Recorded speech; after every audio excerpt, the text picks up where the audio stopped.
Welcome to 101. I'm Greg Bassett, your host from the Salisbury Independent newspaper. It's a big day here at PAC 14. We're wearing masks because we've got in the house one of our favorite people from the United Way, and we don't want to get her sick. Pam Gregory, welcome. Well, thank you. Nice to see you. Thanks for having me.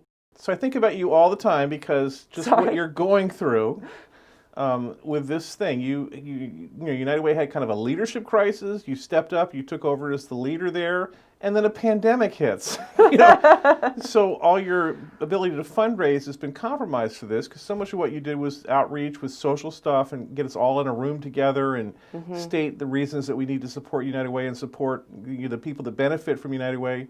And you've had to navigate in this completely different environment now. Tell me what that's been like for you. Yeah, I think that anybody in 2020 is sick of the two words adapt and pivot, but unfortunately those are what we're doing. But we've been very blessed. We actually initially launched pretty quickly when the COVID pandemic started the Live United Response Fund. And so we were very blessed by a number of very generous sponsors who have helped us build that fund. And we continue to offer weekly grants to our nonprofit partners to help them also adapt. Because fundraising is definitely a challenge. And so all of our nonprofit partners, nonprofits throughout the community, as well as ourselves, are seeing special events, which are a key part of fundraising in the spring and summer especially, that have been either postponed and sometimes indefinitely or canceled altogether, or going to a virtual online environment. And while that still has opportunities for success, it's not going to have the same impact in many cases from the fundraising standpoint. But, nonprofits are small businesses too, and they still have to run their business and keep their folks paid and make sure they have the money they need to provide their services, especially now when nonprofits are seeing an increase in need.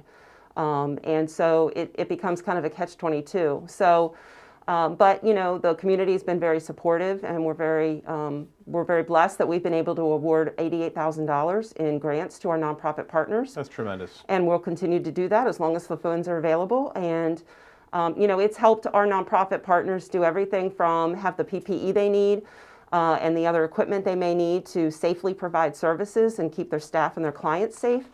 To be able to pivot with additional IT needs that they have. Some of them didn't have the technology to be able to do telehealth, for instance, or have enough technology to be able to do telehealth, or be able to have, other materials they need to provide a safe learning environment for the children that are able to come, into their facilities, et cetera. So, and of course, the very big basic needs of food.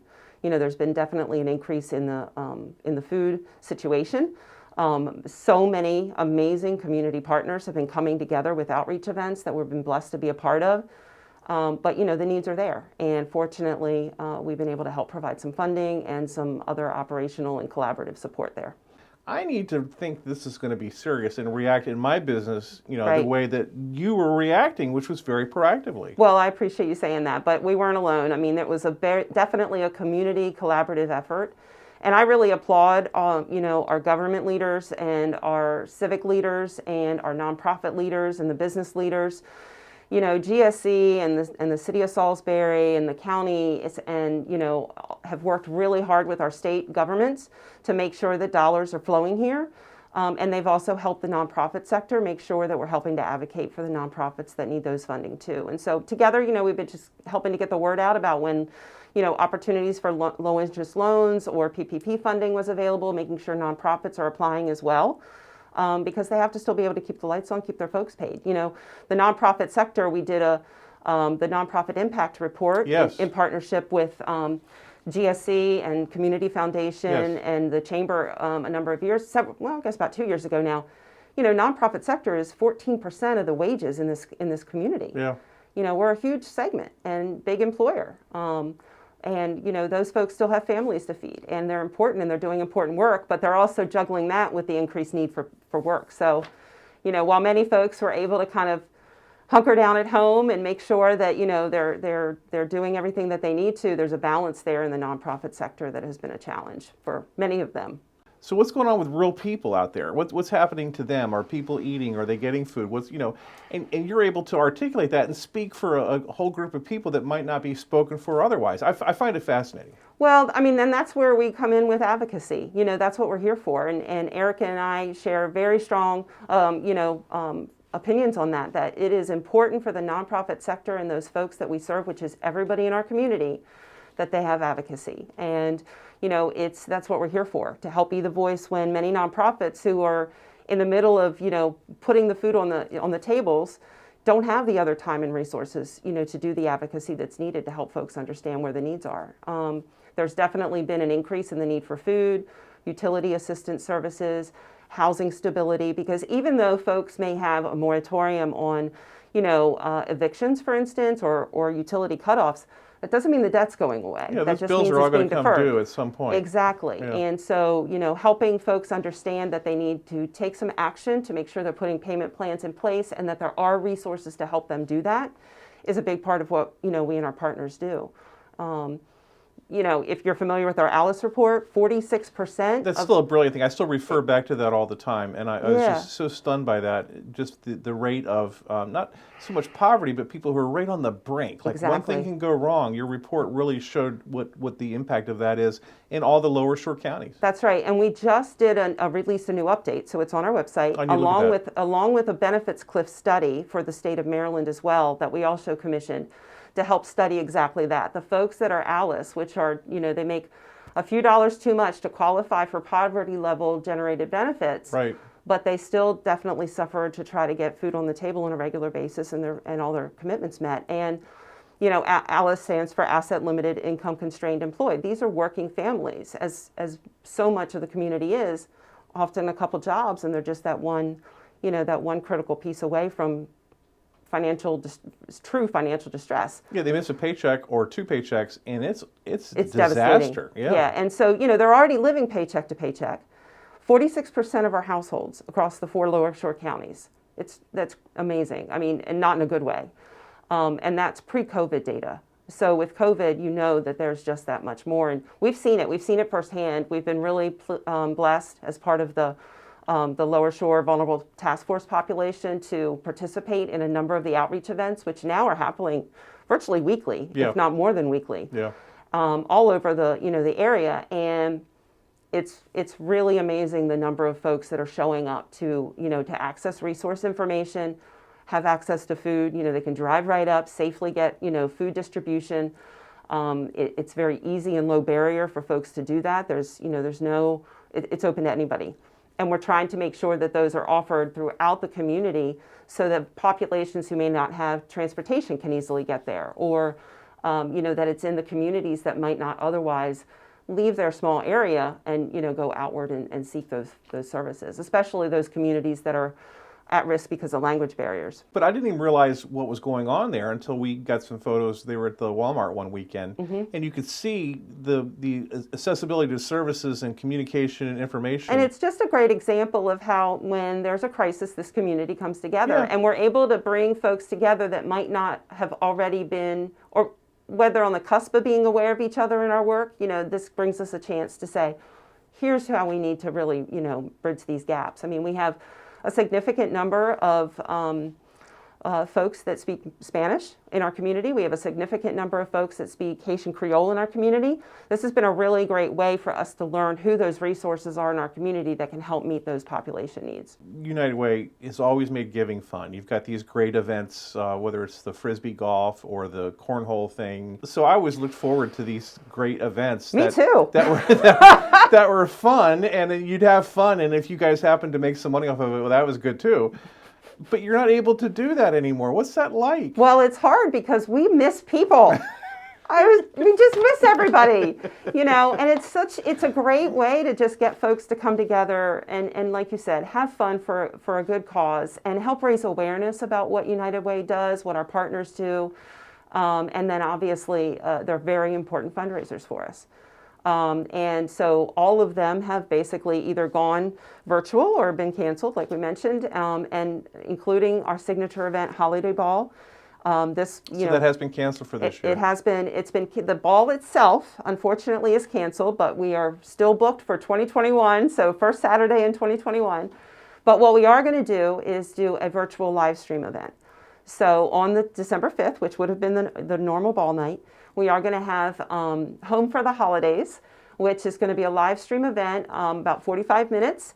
an opportunity for us to share some impact stories, some partner reflections, reflections from our board members and many of our financial supporters. And our hosts for that will be Jim and Kim List, who are our chairs this year. And, we're going to make it an evening of some wonderful local entertainment and a way for folks to still give. And we'll have a complimentary, smaller than usual, but a complimentary silent auction. We're going to run that from Black Friday like we usually do. Oh, good. Okay. Until the day after the live stream. So it'll be up for like a week and a half. And hopefully folks will tune in and enjoy. And, it may not have the financial impact that our ball does, but, it's a way for us to do some important fundraising, very critical fundraising, but also help just reflect and hopefully maybe at least we can all get online together and try to start, ushering out 2020 because, yeah. Now I'll be able to take a nap and then log in and participate that way. That's right. You can join us in your jammies. And I won't even have to go out and rent a tux or anything. You won't. I mean, you can if you want. I think I wonder if Jim and Kim List if Jim will rent a tux. He probably has his own tux. Yeah, we don't have necessarily a dress code yet, but we'll have to look into that. That's funny. So that's disappointing, but it's completely understandable. It is. I mean, and it's just part of what everyone is going through. Everyone is pivoting and, and we all have to adjust and do the best we can. From a fundraising standpoint, we're continuing to offer more online options. We have a new text to give option. So people can text the word together to 26989. And they can write through their phone, be able to make a one-time gift. They can set up a recurring, like if they want to give a little bit every month. They can also link to our website and even give through payroll deduction through their workplace. They can opt into that because we've created online, secure, customized online giving portals for every one of our company campaigns. And so whether it's a company of 1 or 2 people or several thousand people, we have a way to securely do that online and help make it easy. I mean, we still have all the paper materials if folks can use them. Someone like me, I'll ride around going, no, I need to be careful of my money and, I give to these other things. I'm not going to get crazy and give. And then something will inspire me. A really cool thing that's part of that text to give is called Roundup. So somebody can use that. They can click the link and they can choose to apply any credit or debit card or multiple if they want. And they can even set a monthly limit, but anytime they use that credit or debit card in local or online shopping, anywhere, anytime they swipe, the pennies from that extra just round up to the next dollar, and those can be donated right directly back to our United Way, and we receive those monthly. And it's really cool because folks can be able to kind of have an online account, very easy to log in and see, the dollars and be able to print a receipt if they want. And they can, of course, set and change monthly limits if they want. But that's an easy way for people to be like, 15 cents here, 20 cents here, 20 cents here. But, oh my gosh, it added up to $20 this month. That's really cool. And it makes a difference. One of my favorite programs, and normally we'd be sitting here this time of year talking about the success of the summer Dine Out program with the Toston family in Ocean City. Yes. Always love that. Yes. And that never happened this year, did it? No, we did not have the opportunity to do Dine or Stay United this year. That was great. It is. It's a wonderful initiative, but we knew that our partners in the hospitality community, they needed to just keep the doors open. Right. And they had other things that were very important to focus on. So the health and safety and financial stability of all of the workers and the companies there and the restaurants and hotels is paramount. But hopefully next year we'll be able to re-engage in that way. So, I hope it comes back. Yeah, we plan on it, but we definitely wanted to make sure that this year was just not the right time. Right. More priorities, just help make sure they can keep the doors open. We're looking forward to it to next year. So this is the time of year when you make big news because you start your big drive. Yes. So we just kicked off our campaign. We did that, of course, virtually too. We have normally a big couple 100-person event at Salisbury University. Which is also a great motivating event. Yes. Makes me feel so good about the community and everyone around me. So I miss that, but go ahead. Yeah, and it's our events, we truly try to make it about awareness. We want folks to understand where their dollars go, how it can make a difference, that they stay local. We have 40 nonprofits that rely on United Way funding every month of the year. And, we have to fundraise year round to make sure that we can do that and make those commitments. And so the kickoff is that time to inspire people that are familiar with our campaign, but hopefully inspire folks to offer a campaign in their workplace. It's very, very easy. And, the number one reason folks don't give is because they're not asked. Right. And we find oftentimes that folks want to help, and they may not. People, I think, have the perception, well, I don't have $200, I can't write a check for $200, or I'd love to give, but I can't really afford that much. But payroll deduction, just like our Roundup program, makes it easy. I mean, $1 a pay period, if you're paid biweekly, 26 times a year, $1 a pay period is enough to help us sponsor one child for a full year of Imagination Library books. 12 brand new books mailed to a child, free.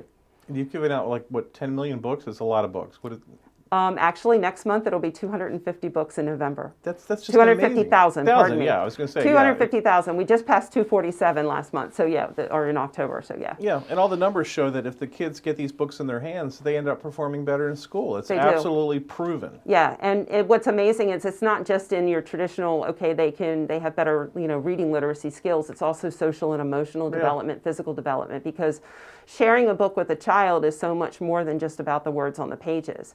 It's also that interaction. It's teaching them, many important themes and social interaction things that they need to learn. So, and it's really exciting to have kids get excited about it. We just celebrated our 5,000th graduate of the program. Congratulations. Yes, little Umaji in Dorchester County just started kindergarten, and we went over and gave him a little prize pack and got to hear about his favorite book, which was The Very Hungry Caterpillar, which was also one of my favorites with my girls when they were little. Yeah, well, I still read it. My kids are gone, but I still read it. Yeah, I mean, it's just great. I read Go Dog Go every night. I can't put it down. Go ahead. But what's awesome about this program is more titles in the collection are coming bilingual, which is really neat. So it's giving families an opportunity to share some English and Spanish learning together. And also more titles are coming with reading guides right inside the flap. So, the adult or older brother or sister that's sharing it can kind of help know which themes to point out, how to point out the colors, how to have an expression, when use character voices, and make it really fun to engage the child. And, do predictive and questions and things like that. So it's really cool. And, we have over 4,200 children right now, every single month, receiving a free book. Wow. Throughout the 4 counties. Yeah. Am I still able to select the nonprofit that I want my money to go to? You can, yeah. Okay. I mean, the vast majority don't. They rely on us and our Community Impact Committee to put those dollars where they're needed. But anyone donating $100 or more is welcome to do a designation to any of our nonprofit partners or our direct programs. And if you do give through the giving portal, if you give through payroll deduction form, there's ways to easily designate that. So remind me again who some of the nonprofits are that you give money to and what they do and why they're important. So all of our nonprofits our partner programs that we fund are focused in either health, education, or financial stability. We partner with organizations such as the Salvation Army, both in here and in Cambridge. They offer youth programs, senior programs, social service programs. We offer partnerships with Big Brothers Big Sisters, Girl Scouts and Boy Scouts. And actually, Scouting and the Salvation Army are a couple of the partners that have been with us since our inception in 1944 right here, which is amazing. We partner with smaller organizations such as Epoch Dream Center and Midshore Mediation, which provides in-school mediation services in Dorchester County schools, which is amazing, along with organizations like For All Seasons, also serving Dorchester County with in-school mental health counseling, which is critical right now. Other mental health supports are through the Seton Center in in Princess Anne. And Worcester Youth and Family over in Berlin. Mental health care, you can't say it enough.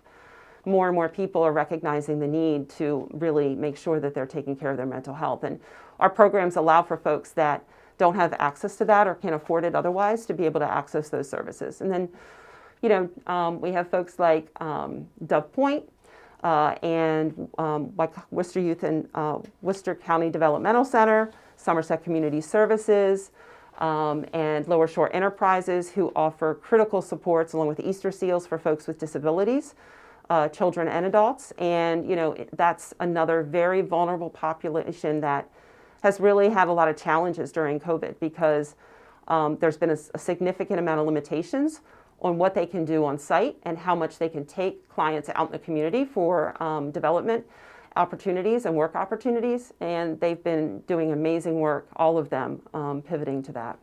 One of my favorites, Mac Incorporated with Meals on Wheels. Absolutely. That's tremendous, your support for that. Yes.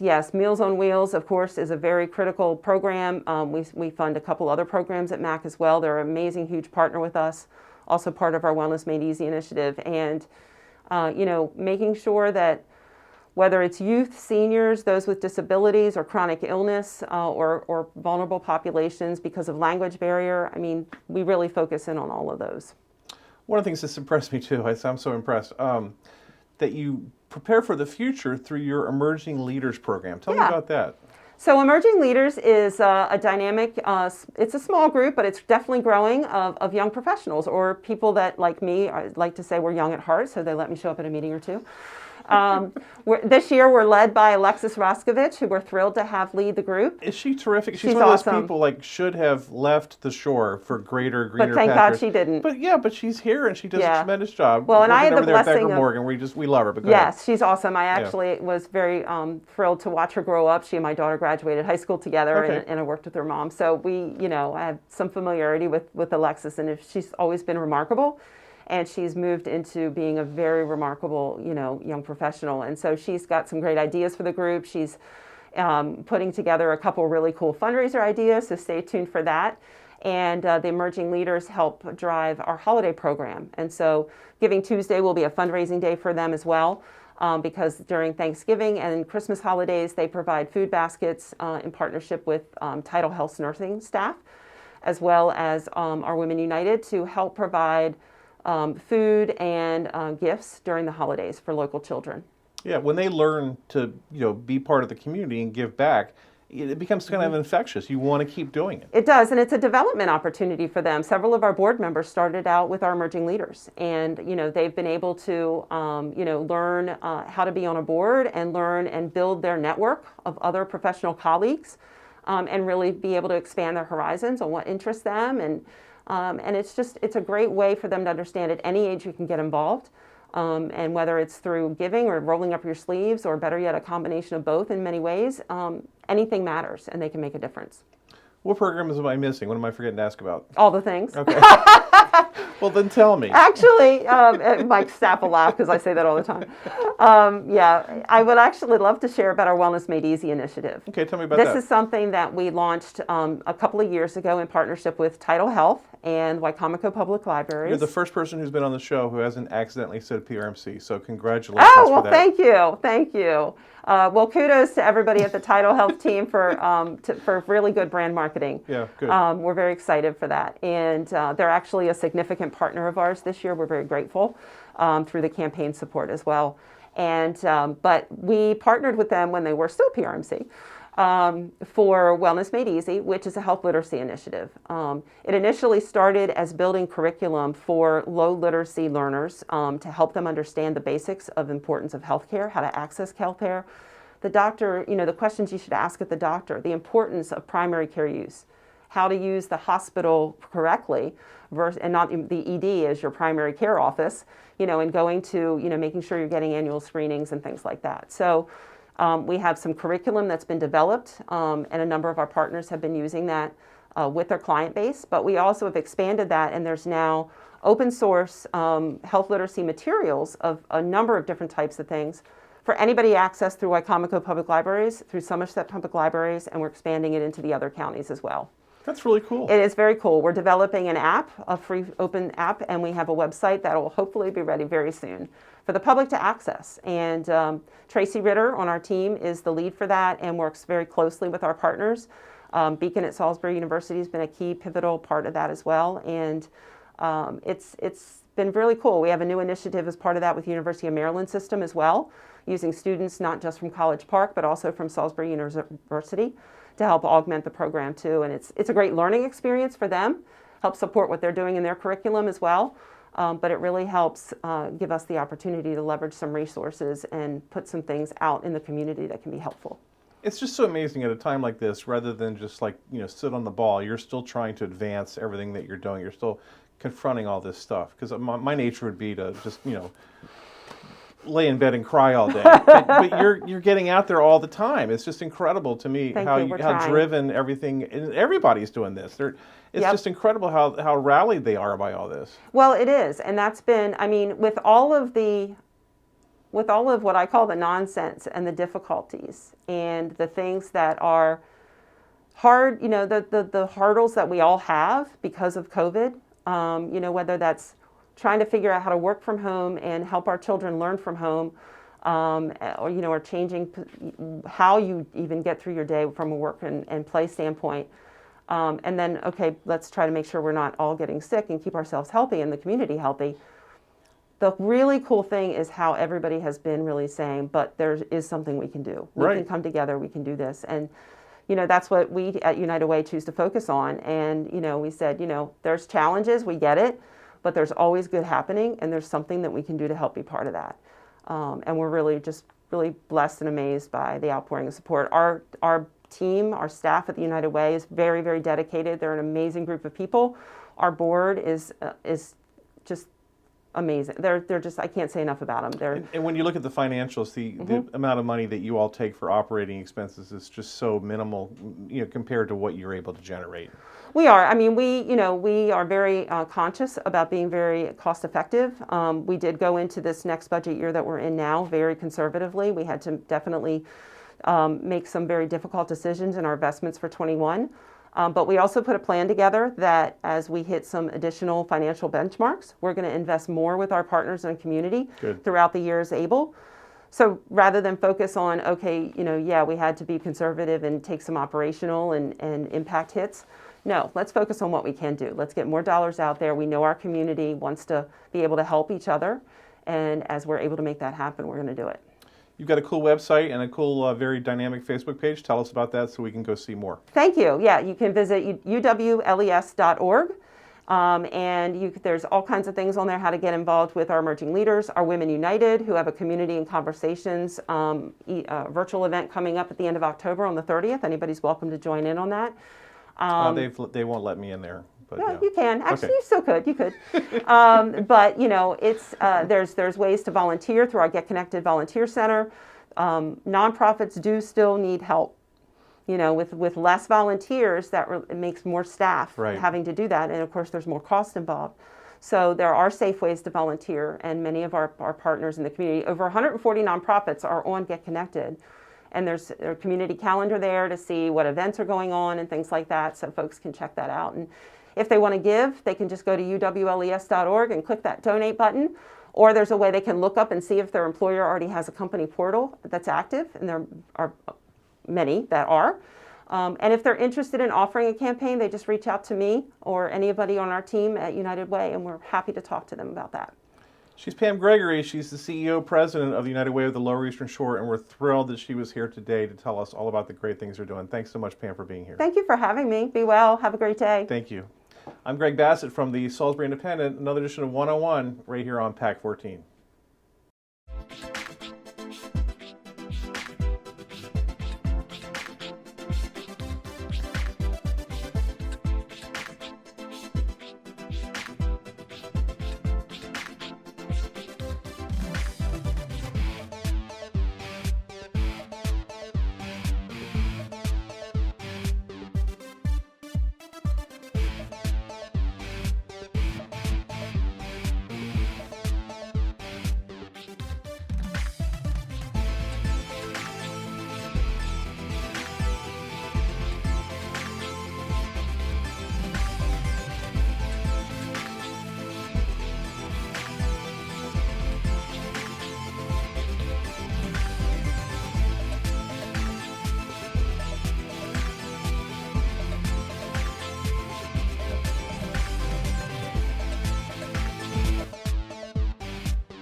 First Shore Federal is proud to support PAC 14 and one-on-one. We'd encourage every business to support PAC 14 and pick a program and support it, and let's make a difference.